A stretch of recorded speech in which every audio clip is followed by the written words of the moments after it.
آپ اکثر دیکھتے ہوں گے کہ لوگ پیسے کے پیچھے بہت زیادہ ایفرٹ لگا رہے ہیں، انرجی لگا رہے ہیں، اور ہر کسی کے پیسہ کمانے کے پیچھے مختلف ریزنز ہوتی ہیں۔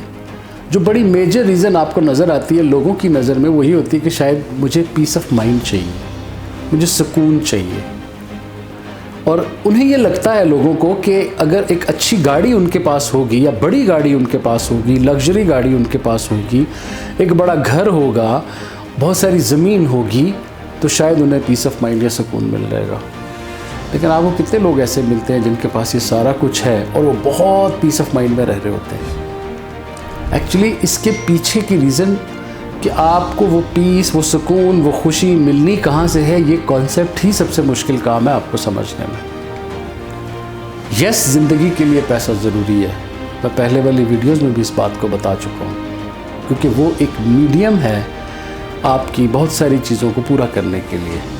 لیکن صرف پیسہ ہی چیز ایسی نہیں ہے جو آپ کو خوشی دے گا، اس کو اس بات کے ساتھ مکس کرنے کی ضرورت نہیں ہے۔ آپ زندگی میں ڈفرینٹ قسم کی چیزوں کے پیچھے جا رہے ہوتے ہیں۔ کسی کو پاور چاہیے ہوتی ہے، کسی کو فیم چاہیے ہوتا ہے، کسی کو فیسلٹیز چاہیے ہوتی ہیں، کسی کو ایک بہت سارا پیسہ چاہیے ہوتا ہے، کسی کو مشہور ہونا بہت پسند ہوتا ہے۔ یہ مختلف قسم کی چیزیں ایسی ہیں جو لوگ جس کے پیچھے بھاگ رہے ہوتے ہیں۔ لیکن اگر وہ ایک چیز کو سمجھ لیں تو یہ ساری کی ساری چیزیں ان کے پاس آ جائیں گی۔ پیسہ بھی آ جائے گا، پاور بھی آ جائے گی، پیس آف مائنڈ بھی مل جائے گا، ان کو ہر چیز اس کے اندر ہو جائے گی جب وہ ان چیزوں کے پیچھے انڈیویجولی بھاگنا چھوڑ دیں گے۔ آپ کو ایک ایسا پرپس ڈھونڈنا ہے، آپ کو ایک ایسا مقصد ڈھونڈنا ہے جس مقصد سے اللہ تعالیٰ کی مخلوق کو زیادہ سے زیادہ نفع اور فائدہ پہنچے۔ ایک شارٹ سی بات ہے یہ، آپ جس قسم کی محفل میں بیٹھیں گے آپ کو وہاں سے اس قسم کے مشورے ملیں گے۔ آپ کو یہ بھی کہتے ہیں کہ اللہ کی یاد میں مصروف ہو جاؤ، آپ کو سکون مل جائے گا۔ یہ بھی کہتے ہیں کہ نماز پہ فوکس کر لو، آپ کو سکون مل جائے گا۔ آپ حج پہ چلے جاؤ، آپ کو سکون مل جائے گا۔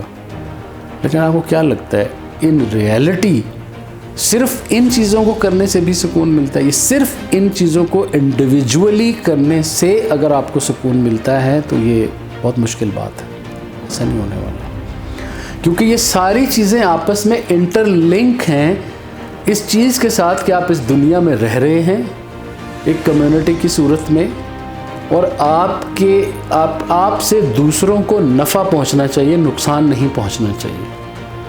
اگر آپ یہ ایک میجر مقصد اپنے ذہن میں بنا لیتے ہیں کہ آپ جو بھی کام کرنا چاہ رہے ہیں اس کے پیچھے کا جو مقصد اور نیت ہے، وہ نیت یہ نہیں ہونی چاہیے کہ میں اس لیے کروں گا کہ میرا بزنس بڑھے گا، میں اس لیے کروں گا کہ مجھے بڑی گاڑی ملے گی، میں اس لیے کروں گا کہ مجھے لوگ بہت زیادہ جانیں گے، میں اس لیے کروں گا کہ میں فیمس ہو جاؤں گا، میں اس لیے کروں گا کہ میرے پاس پیسہ آ جائے گا، میں اس لیے کروں گا کہ میرے پاس پاور آ جائے گی۔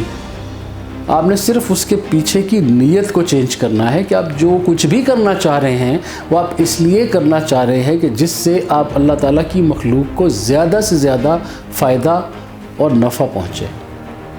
اور جب آپ اللہ تعالیٰ کی مخلوق کے لیے کام کرتے ہیں تو اللہ تعالیٰ تو ویسے ہی سب سے زیادہ خوش ہوتے ہیں۔ آپ یہ کام کر کے دیکھیں، اپنے پیچھے کی نیت کو بدل کے دیکھیں، اور آپ دیکھیں آپ کے لیے راستے کیسے کھلتے ہیں۔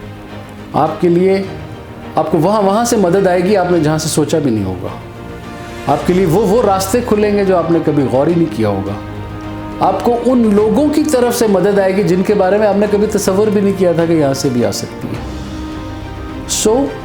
سمپل سی بات ہے، اپنی نیت کو درست کریں، ایک ایسے مقصد کو تلاش کریں جس مقصد کو پورا کرنے سے لوگوں کو فائدہ ہوتا ہے، لوگوں کے دکھوں میں کمی آتی ہے، لوگوں کو سکون پہنچتا ہے، اور آپ دیکھیے گا کہ پیسہ، دولت، شہرت، سکون، خوشی، یہ ہر چیز آپ کے قدموں میں آئے گی۔ یہ کر کے دیکھیے۔